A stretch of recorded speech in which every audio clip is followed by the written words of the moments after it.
Carpet Kapri कनोटिया कन चीर सदा वहन सामुहा आशिक उतर हीर तसा दई तन खे साड़ियाऊं शरीर जे फना थिया फकीर तकिया पसंद हली आओ ही रात पूरी न थे हली आओ ही रात पूरी न थे कहानी ये अधूरी न थे हली आओ ही रात पूरी न थे कहानी ये अधूरी न थे हली आओ ही रात बरे थी अयाज अन्या सिक बरे थी अयाज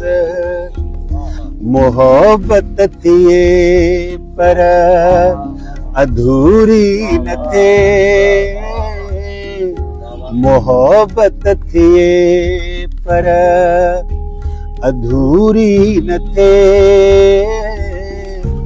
कहानी ये अधूरी न थे ही मुंहिंजा बाणा आहिनि दिल जा बादशाह तोड़े जो संदन घर कखाणा आहिनि ही मुंहिंजा बाणा आहिनि न्याज़ निवड़त वारा ही सभु न्याज़ निवड़त वारा ही सभु नखरा नकी माणा अंदर को भी अहिड़ो शख़्स न हुयो जेको हिते रहण लाइ राज़ी हुजे हिते हर को हिते रहण खां इनकारी हुयो जंहिंखे बि चइबो हो त तूं हिते पंहिंजनि हरकतुनि जे करे पहुतो आहीं त हू इनकार सां गॾु वेतर चढ़ में अची वेंदो हुयो शायदि कुझु वक़्त खां पोइ मां बि ईअं महसूस कयां त मूंखे बि हिते ज़ोरी रहायो वियो आहे या हींअर बि मां पंहिंजे अंदर में इहा ॻाल्हि तस्लीम करे चुको हुजां त आउं हिते फज़ूल रहियो पियो आहियां सभ खां अॻु इहा ॻाल्हि मुंहिंजे भर वारे कमरे नंबर 4 में रहंदड़ सरमद कई हू हल्के कद सांवरे रंग ऐं चापे दाढ़ी वारो सोणो नौजवान हो पहिरियों भेरो जॾहिं असीं आम्हूं साम्हूं थियासीं त हिन चयो हुयो आऊं को चरियो थोरी हुअसि भला सरकारी मास्तर बि चरिया थींदा आहिनि छा ऐं तक़रीबन हिन दौर जे ऐं ख़ासि तौर ते हिन मुल्क जे माना जेका अक्सर आबादी आहे उहा तक़रीबन मेंटल आहे माना चरियनि जी दुनिया आहे जेका जंहिंमें असीं ख़ासि तौर ते साईं बख्शल बागी साहब सराज साहब सतार सुमर साहब नशाद साहब जेके बि संगत आहे सची ॻाल्हि आहे त असां अदब जी आबियारी लाइ अगरि कुझु करे सघूं था जेकॾहिं करे सीरियस आहियूं करे सघूं त असांखे अहिड़े क़िस्म महसूस हिकिड़े ई मौज़ू ते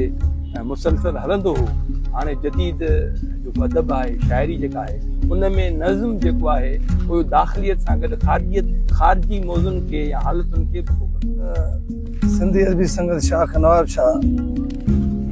जी इहा ख़ुशनसीबी आहे जो हिकु वक़्तु ई जेतिरा हुन में शाइर मौजूदु आहिनि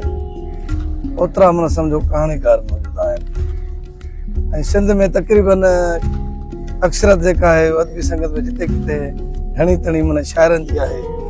ऐं को हुन में हिकिड़ो कहाणीकार उते को अची थो वञे त इहा वक़्तु हिकु गनीमत पर सिंधी अदबी संगत शाख नवाब शाह जी मां चवंदो आहे माना हिकिड़ी एक्स्ट्रा हिकिड़ी हुनजो भाग आहे जो हिकु खां हिकु वक़्त ब वक़्तु हिकिड़ा कहाणीकार उन दोस्तनि में शामिल थींदा रूह आफ़ाथल रहियो ॼण हिन मिटीअ जी कोड़कीअ में रूह आफ़ाथल रहियो ॼण हिन मिटीअ जी कोड़कीअ में आदमी इज़ाव में या ज़िंदगीअ जी कोड़कीअ में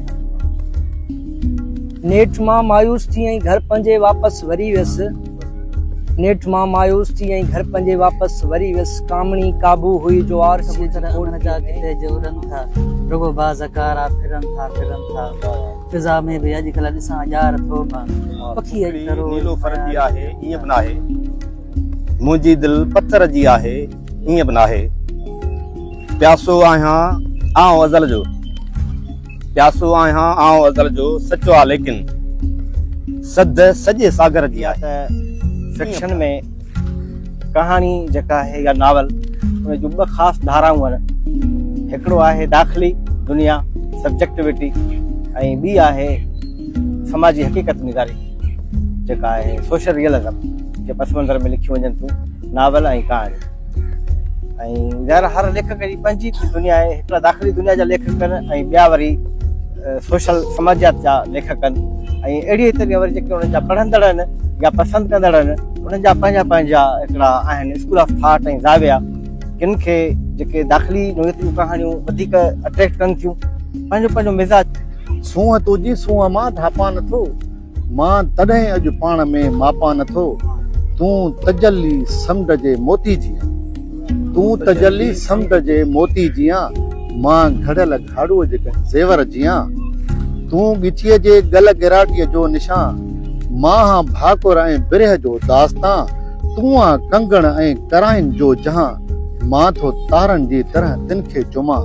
तूं आ दुख सुख जे घड़ीअ जो इम्तिहान, मां मुहबत इश्क जो कोनो मकान। मां न ॼाणा का घड़ी इनकार जी,